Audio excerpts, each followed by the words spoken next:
what Berto's success story just walked in. Blake is back. We're here, baby. How you doing, man? This thing still work? He just like snuck right in. We all looked up like, what is going on? Like no time had passed. Nothing. For those that might be brand new Berto listeners, although the ratings say we don't have a whole bunch of those, tell them who you are and how we got here. Oh, goodness. Well, started as an intern on the show, so intern Blake was born. And then I somehow snuck around and became part-time Blake, and then through a series of unfortunate events became Bless Your Heart Blake. There's a lot of those. Part-time Blake, I think every day under the sun, would eventually become to be a producer on the show, and then after working here for several years, decided I wanted to pursue a career in television, and everybody here said, jump afraid, go and do it, and here we are. So he goes to Columbus first. Columbus, Georgia. I was down there for 2 years as a morning anchor, and then now I am in Nashville, Tennessee. So this is such a huge deal. For those of you guys that don't quite understand the media thing, like you can do morning radio in like these small towns for most of your career before you work your way up. And TV and news specifically is the same way. So you get a job in Columbus to get your feet wet. And then normally you spend a couple of years there and you move into a little bit of a bigger market. And then you get a little more experience. And then you make the jump into a little bit of a bigger market. And then you end up in a place like Nashville. This dude is fast tracked. Yeah, he is. And is doing what, weekend news now? Yep. So weekend mornings, and then I also report sometimes during the week as well. So is it everything that you thought it was going to be? I am loving it so much. Like I've never been more happy. I hate waking up at 2 a.m. Like that should be a crime. It is. Oh, man. So today coming here was like, I get to sleep in. This is fantastic. This is like the only dude that we have in here that we can't complain about the hours to. Right. No, it is awesome. I'm really, really enjoying it so much. Because I knew you were nervous about moving to Nashville because Columbus was still close enough to family. Yes. And so that move to Nashville was a really big deal for you. It was huge. And, we were just talking about it before we came on the air. My hope was I really wanted to plant in Nashville. I wanted to find friends. I wanted to develop community. And then my birthday was a couple days ago. I look up and like 30 people all chose to ride a party bus with me to a winery. And it just was kind of a moment of reflection where you're thinking like, dang, like I feel so grateful and so lucky. Awesome. And it's been awesome. What was your mindset like going through those transitions? Because I feel like you just continue to level up, and find yourself in something new. I feel like you can relate to this too, but there's just an adrenaline you get from it of like maybe you don't know what's going to happen, but the pursuit lies within not knowing what's going to happen. Yeah. So it's like I'm going to risk it all. And I think honestly leaving this show, Jumping Afraid, was like, wow, all right, here we go. We got to really figure this out. And I'm so glad I did. And not only what Blake and I have been keeping in touch, especially with him, with job opportunities. Not only did Nashville come along, but Austin was hitting him up at the exact same moment. They both wanted him. It was really, really crazy how it kind of all came to be. And so a year later, really happy to be in Nashville. Definitely miss Atlanta, miss being at home. Like KK mentioned, this is the furthest I've lived from home. So that's been challenging within its own right. But Nashville's been awesome. But that's crazy. So you were in Columbus for 2 years. You've been in Nashville a year. So it's been 3 years since you've been here? I know. That doesn't seem possible. I That know. doesn't seem like it's been that long. Not at all. doesn't. It was like yesterday. Yeah. I was like going to get coffee orders. And it was great. And you were such a natural on TV. Like the first time you did it down in Columbus, we were like, what? Yeah. It was impressive. That's very kind of you. And then, and here we are now. And I feel like every time I come back to Atlanta, I always want to come by and say hello. And Bert has always said, just sneak in. If you can get in, I have no choice but to let you on the air. So No, but some of your segments have gone viral. How many followers do you have on Instagram now? So on Instagram, I just have I haven't gained much on Instagram, but TikTok is where I've found the new success. Yes. And it's been insane. 360,000 followers Hey. on TikTok. I didn't know that. Which is crazy. Mo, you called me like a couple months ago, and I think it's just this weird dichotomy of a white news anchor singing these really rap songs, and they don't know what to do with it, and it's been a lot of fun. So Listen, Joe and Zone and sing Drake, and they're like so impressed by it, right? like, oh my gosh, he doesn't listen to Katy Perry. So the professional journey has been strong. It's been strong. All right, the personal journey? Not so much. And that is what has led me here today to be with you all, because I've thought about this for quite some time. And, just to kind of fast track and catch you up to speed, 2 years ago, I was in Columbus. I was a morning news anchor. The Braves had just won the World Series. And I had reached a point where I felt so empty, so alone, and no matter what I achieved, nothing could fulfill this void that I felt was missing in my life. And as someone who works really hard and like wants to do well, I didn't know what to do with that. And so that set me on a journey of figuring out, like, for the first time, I'm going to work on Blake instead of working on the professional and the career aspects of all of it.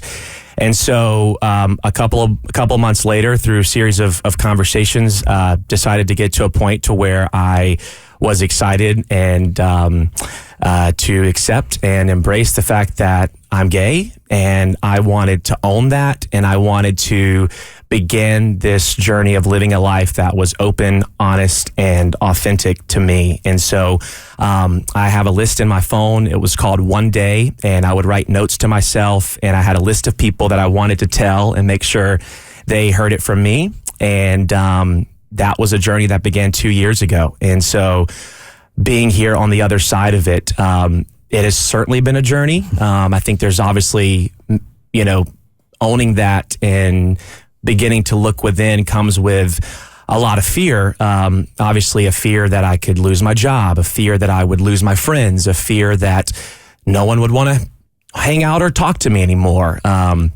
A fear that I'm a person of faith and that my church wouldn't want anything to do with me. And so that set me on a real journey of trying to figure out what does this look like. And my friend BT, he has this quote, and he says, a hard worker is working towards something. A workaholic is running from something. And I no doubt just agreed with that quote tremendously. And so that set me on a journey. And I think it was one of those things to where I had all this success in my life, but I had nobody to share it with. And so I just thought, I don't care if I lose it all. I think it's worth the risk of opening my heart and mind up to the idea of love and being able to go on a date. And that was literally why I decided to come out, so I could go on a date. And after going on a few dates, I'm like, why the heck did I rush this? Wait, so Blake, this is your coming out party? Yeah. This is it, baby. Congratulations! Congrats, Blake! You guys, my heart. And you brought donuts. We don't have a gift. I brought donuts because I knew it was happening. So Blake and I have talked about this for a long time. Yeah. A really long time. You're handling it so much better than I am because my heart is beating so loudly right now. It's in my ears. I know we walked around the corner and Bert's like, I'm nervous. And I'm like, you're the host. You can't be nervous. This is my story. I'm the one that's supposed to be nervous. And he told me, he called me, I can't even remember how long ago it was. And this list that you had when he was telling people that he was close to that he was gay, you were almost doing it in an apologetic type way. Like, I feel bad that I haven't been living authentically around you and other people. And that's when I said, dude, you don't need to apologize to anybody for who you are. Yeah. But I'm wondering if others go through the same thing. Yeah, I think there's a part of it too where, you feel like people that you love and care about are going to look at you differently because there's this part of you. And I think too, Bert, one of the things that we talked about was like, I hope there's so many other things you think about Blake when my name comes up in a room. Maybe this thing is just later on down the list. Like, I want to be seen as someone who's a good friend, who's caring, who knows how to have fun. But this is also an important part of me. And I wanted people that I deeply cared about to hear it directly from me. And that was like my rite of passage to like get on the dating apps. So, yeah. Yes. It's part of your identity, but it doesn't define you. Right. Right. And I'm so proud of you, and I'm so happy for you. And I can't imagine the freedom you must be feeling inside. Like, you're just beaming. You've always been a bright, positive force, but there is something about you. I noticed it even when you walked in studio. It was like you were relaxed in a way and comfortable. You seem lighter. Yeah. 100% I am. I think, Mo was asking me how it was going, and it was like, I feel so happy and so grateful. The day that I feared most has arrived, and I have suddenly overcome with so much joy and gratitude. And, I was wondering if I was going to cry, but it's like I've kind of cried all the tears, I think, leading up to this moment. And I have so many wonderful people in my life who have loved me so well and who have just been there with me every step of the way. I want to go back for just 1 second, because those that haven't had to live that have had to live in sort of this fear and in hiding. I think those of us that have never don't know what that experience is like. And you and I have talked so much that you were so afraid when you were in Nashville that you were going to get caught on a date and how it was going to affect everything. So kind of play that out for us. Yeah, I mean, it's something that that was one reason I wanted to come back here. One, this show means so much to me. In a way, this show proved to me that, you can live a life of honesty and authenticity. But on the same token, it's just like this constant thing in the back of your mind that at some point the shoe's going to drop. People are going to find out who you are. No one's going to love you.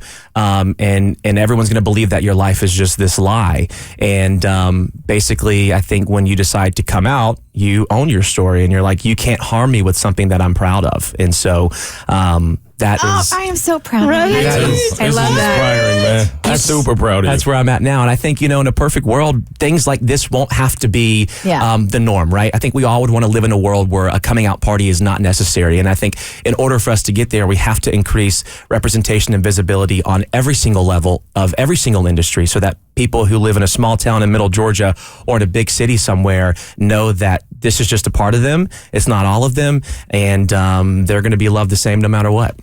Here is Jordan. Good morning, Jordan. You are part of the Bert Show. Hi. Okay, hey, how are you? Hey, I'm Jordan. I message Blake all the time, bro. What's up, man? Jordan, hey, I knew your voice sounded familiar.